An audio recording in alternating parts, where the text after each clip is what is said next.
সরকারি চাকরিজীবীদের বহুল প্রতীক্ষিত নবম জাতীয় পে স্কেল বাস্তবায়নের প্রক্রিয়া চূড়ান্ত পর্যায়ে পৌঁছেছে। সচিবালয় সম্প্রতি সাংবাদিকদের সঙ্গে আলাপকালে অর্থমন্ত্রী আমির খসরু মাহমুদ চৌধুরী জানিয়েছেন, গ্যাজেট প্রণয়নের কাজ শেষ দিকে এবং মন্ত্রিসভার অনুমোদনের পরপরই নতুন বেতন কাঠামোর আনুষ্ঠানিক প্রজ্ঞাপন জারি করা হবে।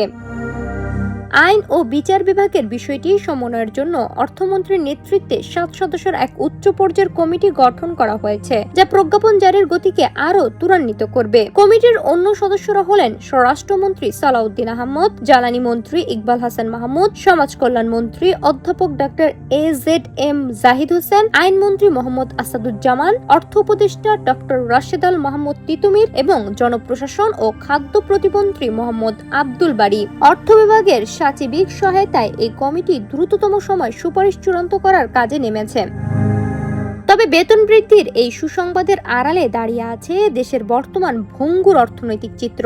বিশ্ববাজারে জ্বালানি সংকটের কারণে দ্বিগুণ মূল্য LNG ও LPG আমদানি এবং ডিজেলে ভর্তুকি দিতে গিয়ে সরকারের ওপর ব্যাপক আর্থিক চাপ তৈরি হয়েছে। সেই সঙ্গে মূল্যস্ফীতি, ডলারের ঊর্ধ্বমুখী দাম এবং বিনিয়োগের ধীরগতির কারণে রাষ্ট্রীয় কোষাগারের এই টানাপোড়েন আরও স্পষ্ট।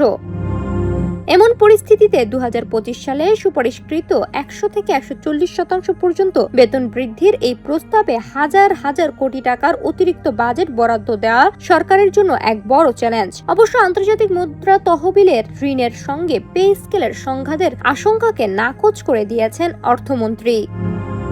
2026-27 অর্থ বছরের বাজেট প্রতিশ্রুতি অনুযায়ী এই পে স্কেল বাস্তবায়ন একদিকে যেমন জীবনযাত্রার ব্যয় বৃদ্ধিতে হাসফাস করা কর্মচারীদের স্বস্তি দিবে, অন্যদিকে সরকারের আর্থিক ব্যবস্থাপনার জন্য হবে বড় এক পরীক্ষা। প্রজ্ঞাপনের প্রহর গোনা লাখো সরকারি কর্মচারীর জন্য এটি কেবল একটি আইনি দলিল নয়, বরং জীবনযাত্রার মান টিকিয়ে রাখার শেষ ভরসা।